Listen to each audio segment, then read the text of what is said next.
मेरे इष्ट मित्रों, साथियों, आज हम आपके समक्ष देश के वर्तमान संदर्भ में कुछ समसामयिक रचनाएं प्रस्तुत कर रहे हैं। तो बड़ा शौक़ है, हमसे लोग कहते हैं, पूछते हैं कि आप कवि हो, साहित्यकार हो, और जब आप ऑनलाइन होते हो या अपना वीडियो जारी करते हो तो पीछे किताबें लगी होनी चाहिए ढेर सारी, और लिखने पढ़ने वाली सामग्री मेज़ के ऊपर रखी होनी चाहिए जो दिखाई पड़े पाठकों को कि आप पढ़ने लिखने वाले व्यक्ति हैं। तो भाई, हम तो फुटपाथ के कवि हैं, और जहाँ देखते हैं कि वातावरण है कविता का, साहित्य का, वहीं बैठ कर के अपनी बाँचने लगते हैं। ये प्रदर्शन में अपने को विश्वास नहीं है कि हम किताबों की दुकान में जा कर के बैठ जाएं, या ढेर सारी पुस्तकें सजा करके, कलम दवात सजा करके अपनी कविताएं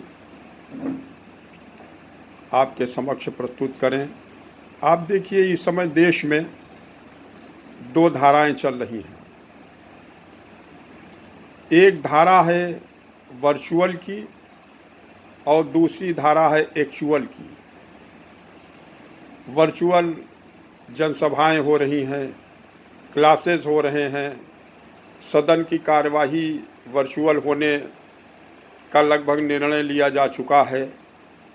आंकड़े वर्चुअल हैं, दवाएं वर्चुअल हैं, ऐप के माध्यम से वर्चुअल जानकारी दी जा रही है, और एक्चुअल में किसान और मजदूर काम कर रहे हैं, मेहनत कश लोग काम कर रहे हैं। तो समाज का प्रायः शोषण करने वाला जो वर्ग है वो इस समय वर्चुअल की मुद्रा में है, और वास्तव में जो देश और समाज का विकास करता है, राष्ट्र की प्रगति करता है, वो एक्चुअल की मुद्रा में है। तो कविता का शीर्षक है, अभी आज की ही रचना है। आप देखिए, आपके आशीर्वाद की या आपके आनंद में अभिवृद्धि होती है, तो उसमें भी सहभागिता की हमको आवश्यकता है। सदन की कार्यवाही, कॉलेज, स्कूल में पढ़ाई, सूचनाएं, उपचार आदेश, जनसभा, मतदान, सहायता, अनुदान, सांत्वना, निंदा, प्रशंसा, समर्थन, विरोध, शोध, अनुरोध, प्रतिशोध, सब कुछ वर्चुअल है। जो आज है वही कल है। महामारी से बचाव के लिए इसी राह पर चलिए। व्हाट्सएप पर भोजन कीजिए, ट्विटर पर परोसिए, मैसेंजर से भेजिए, इनबॉक्स में सहेजिए। अब आप ही सोचिए, यदि महामारी से बचाव के लिए किसानों ने उगा दी वर्चुअल फसल। अब आप ही सोचिए, यदि महामारी से बचाव के लिए किसानों ने उगा दी वर्चुअल फसल, मजदूरों ने कर दिया वर्चुअल काम, तो देखने लायक होगा पूरे हिंदुस्तान का हमाम। यदि महामारी से बचाव के लिए किसानों ने उगा दी वर्चुअल फसल, मजदूरों ने कर दिया वर्चुअल काम, तो देखने लायक होगा पूरे हिंदुस्तान का हमाम।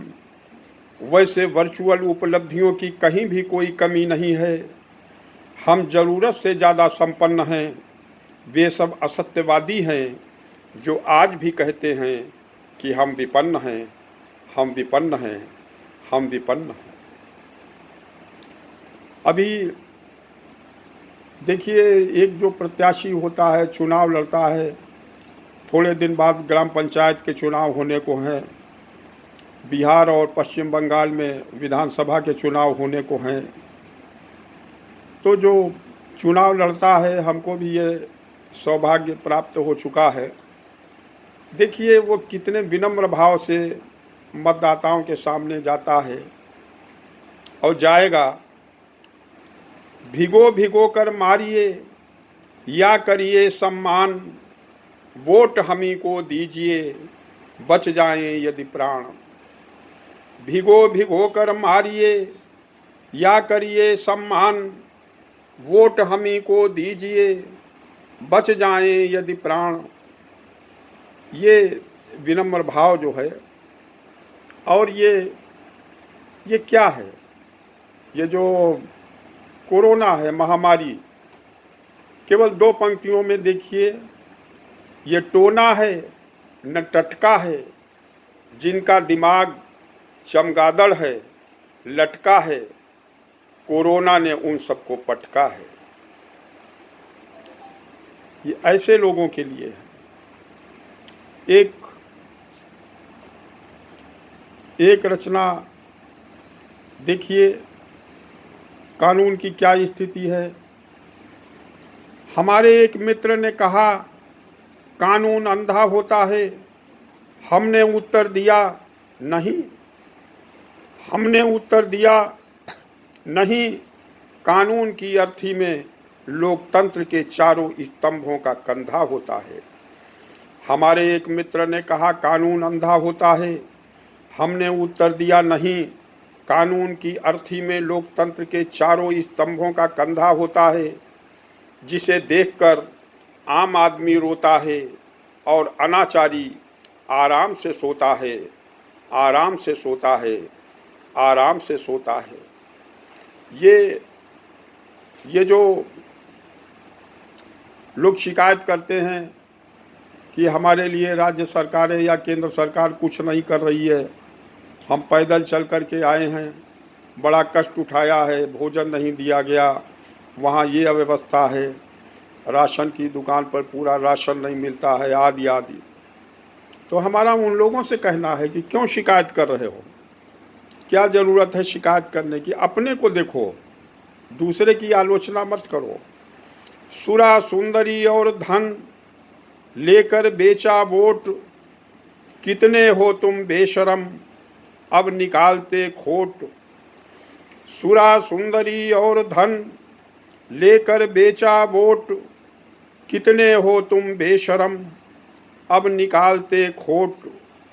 बार बार बिकते रहे जब भी हुआ चुनाव, सोच रहे हो अब कोई भरे तुम्हारा घाव। बार बार बिकते रहे जब भी हुआ चुनाव, सोच रहे हो अब कोई भरे तुम्हारा घाव। वो किससे कह रहा है? जिससे कह रहा है वो उत्तर दे रहा है कि उच्चों में सर्वोच्च हम, तुच्छों में तुच्छेश। उच्चों में सर्वोच्च हम, तुच्छों में तुच्छेश। नहीं स्वार्थ में हुच्चते, लुच्चों में लुच्चेश। वो अपनी परिभाषा बता रहा है कि हम क्या हैं। उच्चों में सर्वोच्च हम, तुच्छों में तुच्छेश। नहीं स्वार्थ में हुच्चते, लुच्चों में लुच्चेश। एक और देखिए, इसी से संबंधित 4 पंक्तियां हैं। हम कथित नैतिकता, अंधविश्वास और नकली प्रतिष्ठा में इस कदर बंधे हैं। हम कथित नैतिकता, अंधविश्वास और नकली प्रतिष्ठा में इस कदर बंधे हैं, सत्य बोलते नहीं, रहस्य खोलते नहीं, इसलिए गधे के गधे हैं, इसलिए गधे के गधे हैं।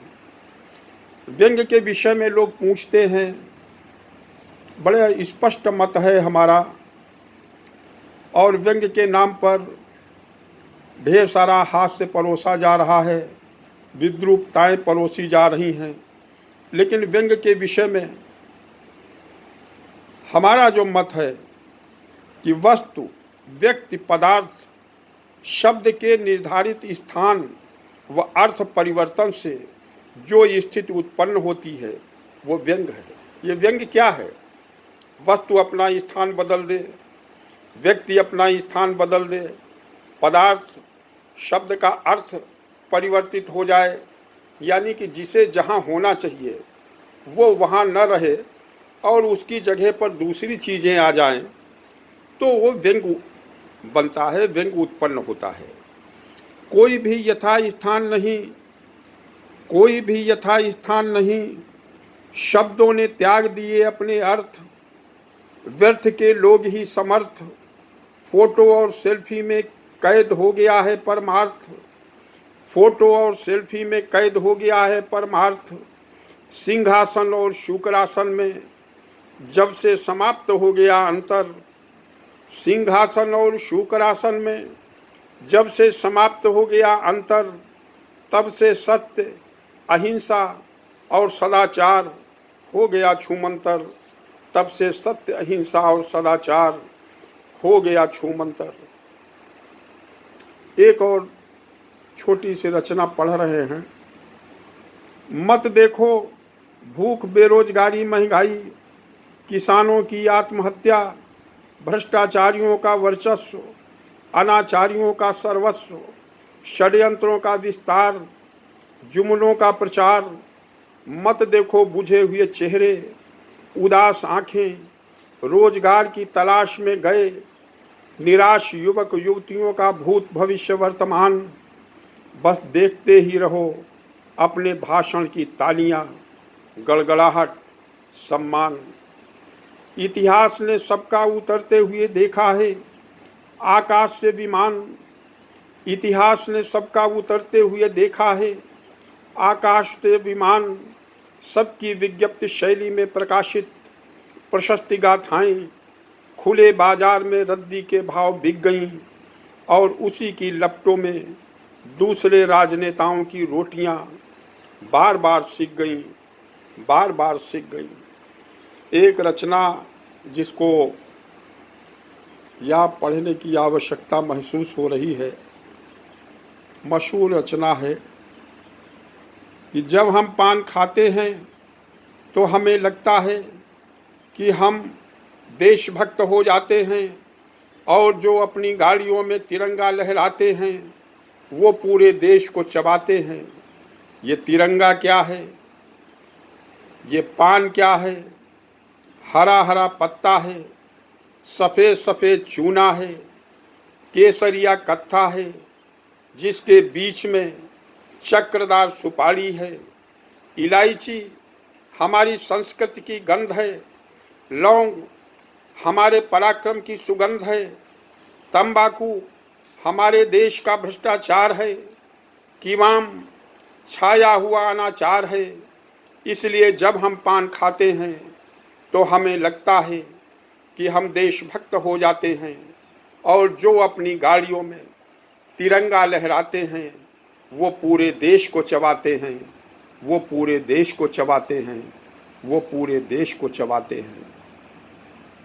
एक और जनतंत्र पर रचना है, पुरानी है, मंच पर लोग बहुत मनोयोग से इसको सुनते भी हैं। अपने देश में जनता आम सड़क है, जनतंत्र एक ट्रक है जिस पर पब्लिक कैरियर लिखा है, लेकिन पूंजीपतियों का सामान भरा है। जिस पर पब्लिक कैरियर लिखा है लेकिन पूंजीपतियों का सामान भरा है। ब्रेक, चुनाव, एक्सीलेटर, उपचुनाव, चुंगी, मध्यावधि चुनाव, पंक्चर, इमरजेंसी और हार्न देश की प्रगति को बताता है। सावधान, घायल मत हो जाना, जनतंत्र का ट्रक आता है, जनतंत्र का ट्रक आता है, जनतंत्र का ट्रक आता है। बहुत बहुत धन्यवाद अपने सभी इष्ट मित्रों को, साथियों को। जय हिंद, जय भारत।